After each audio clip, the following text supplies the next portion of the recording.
નમસ્તે મિત્રો, આજનો આપણો ટોપિક છે શાકભાજીના પાકમાં સિંચાઈનું વ્યવસ્થાપન એકમ 1, જેનો પરિચય. શાકભાજીના સફળ ઉત્પાદન માટે પાણીનું કાર્યક્ષમ સંરક્ષણ, તેના વ્યવસ્થાપન અને સિંચાઈના પાણીનો ઉપયોગ ખૂબ જ અગત્યનો છે. ખાસ કરીને જ્યારે ખેતરોમાં દુષ્કાળની સ્થિતિ હોય, શાકભાજીના પાકના તેના સારા વૃદ્ધિ અને વિકાસ માટે વારંવાર સિંચાઈની જરૂરિયાત હોય છે. પાક માટે સિંચાઈની જરૂરિયાત અલગ અલગ હોઈ શકે છે. જો પાણી મર્યાદિત પરિબળ છે તો વર્ષમાં યોગ્ય વ્યવસ્થાપન અને સંરક્ષણની પદ્ધતિઓ શાકભાજી માટે લઈ શકાય છે. પાણીની વ્યવસ્થાપનની સુવ્યવસ્થિત યોજના અને સિંચાઈનો સમય નક્કી કરવો એ શાકભાજીના પાકના ઉત્પાદન માટે પાણીની વ્યવસ્થાપનની ચાવી છે. પાંદડાવાળા શાકભાજીને સિંચાઈની સતત જરૂરિયાત હોય છે.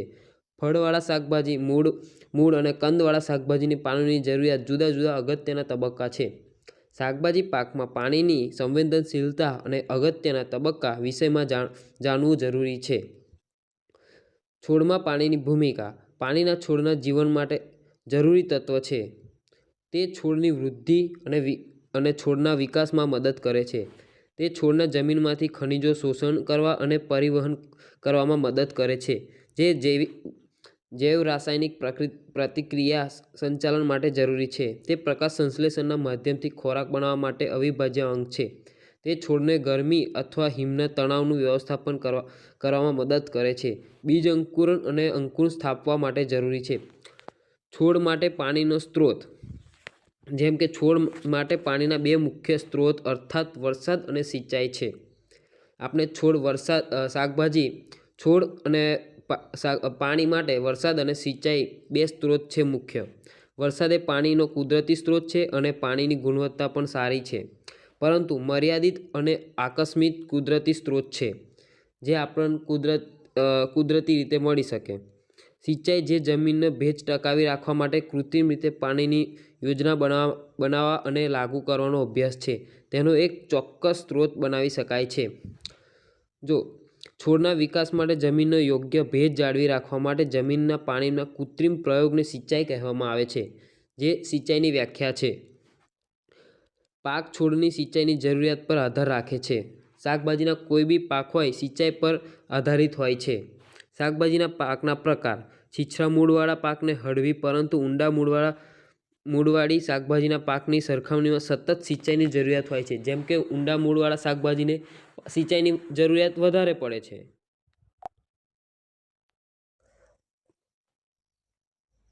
પાકની વૃદ્ધિ માટે વાતાવરણ. ગરમીની સિઝનમાં થતા શાકભાજી પાકને શિયાળાની સિઝન પાક અને ક્યારેક વરસાદની સિઝન પાકની સરખામણીમાં વધારે વખત સિંચાઈની જરૂરિયાત હોય છે.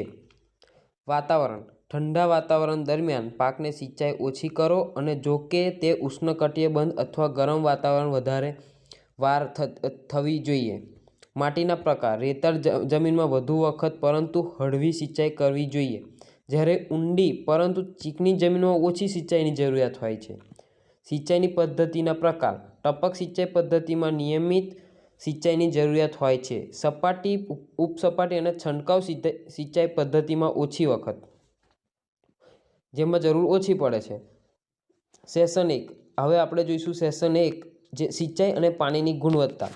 જેમાં સિંચાઈનું મહત્વ. શાકભાજી પાકને વધુ પ્રમાણમાં પાણીની જરૂરિયાત હોય છે, કારણ કે તેમાં 80-90% શાકભાજીમાં પાણી હોય છે.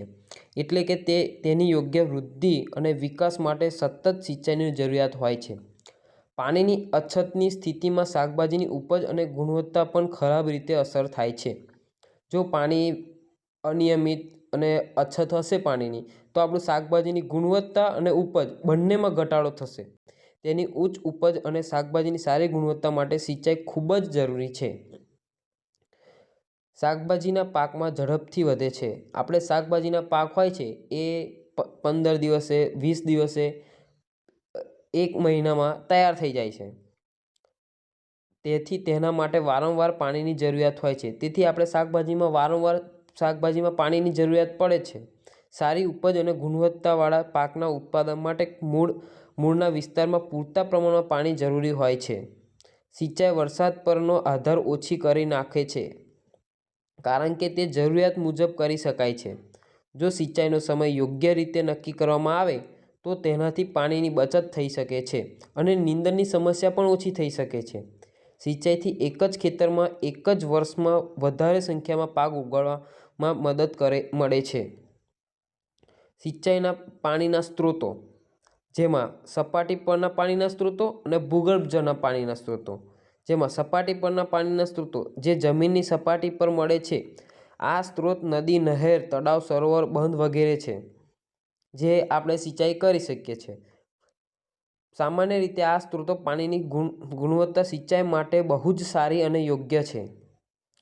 ભૂગર્ભ જળ, ભૂગર્ભ જળ છે અને ખોદેલા કૂવા, ટ્યુબવેલ અને બોરવેલ માધ્યમથી મેળવવામાં આવે છે.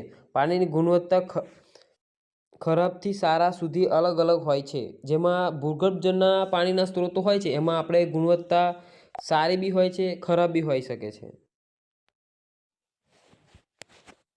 જો આપણે સિંચાઈ પાણીના સ્ત્રોતો, જેમાં સપાટી પરના સ્ત્રોતો અને ભૂગર્ભ પાણીના સ્ત્રોતો, જેમ કે આપણે જોયું નદીઓ, તળાવ, સરોવર, બંધ, એ સપાટી પરના પાણીના સ્ત્રોતો છે. અને ભૂગર્ભ જળના પાણીના સ્ત્રોતો, જેમ કે ખોદેલા કૂવા, ટ્યુબવેલ અને બોરવેલ.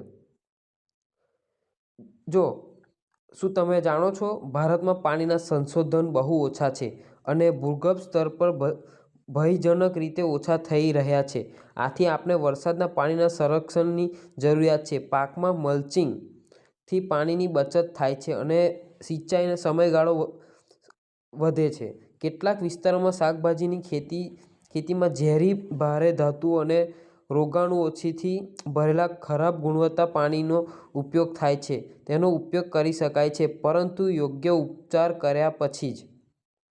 પાણીની ગુણવત્તા એટલી જ અગત્યની છે જેટલી કે શાકભાજી. સફળ ખેતી માટે તેનું પ્રમાણ જેટલું અગત્યનું છે. ભારતમાં પાણીની ગુણવત્તાની સિંચાઈ હંમેશા સારી ગુણવત્તાવાળા પાણીની ઉપલબ્ધતા કારણે અવગણવામાં આવી છે. પરંતુ હવે કેટલાક ક્ષેત્રોમાં આ સ્થિતિ બદલાઈ રહી છે. શહેરી ઔદ્યોગિક ક્ષેત્રોમાં ખરાબ ગુણવત્તાવાળું પાણી અને ભૂગર્ભ જળના ક્ષારને સિંચાઈના હેતુમાં ઉપયોગ કરવા માટે યોગ્ય ઉપચાર જરૂરિયાત હોય છે. જો આપણે જોઈશું, સારી ગુણવત્તાવાળું પાણી જમીનમાં લાંબા સમય સુધી ઉત્પાદક બની રહેવા માટે અગત્યનું પરિબળ છે. સારી ગુણવત્તાવાળું પાણી કોઈ પણ પ્રકારની શાકભાજી પાકને ઉગાડવાની સુવિધા આપે છે. બરાબર. સારી ગુણવત્તાવાળું પાણી ઊંચી ઉપજ અને શાકભાજી પાકનું ઉત્તમ ગુણવત્તાનો આધાર રાખે છે. જો આપણે શાકભાજી પાકને સારી ગુણવત્તાવાળું પાણી આપીશું તો એની ઉપજ બી સારી રહેશે અને શાકભાજીની ગુણવત્તા બી વધારો થશે. દેશના જુદા જુદા કેટલાક ક્ષેત્રોમાં પાકની સિંચાઈ માટે ખૂબ જ ખરાબ ગુણવત્તાવાળું પાણી છે.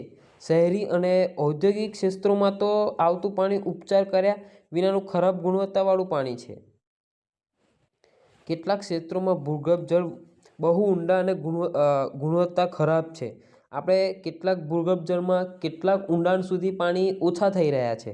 સામાન્ય રીતે નહેરો પાણીની સરખામણીમાં ભૂગર્ભ જળ ખરાબ ગુણવત્તાવાળું છે.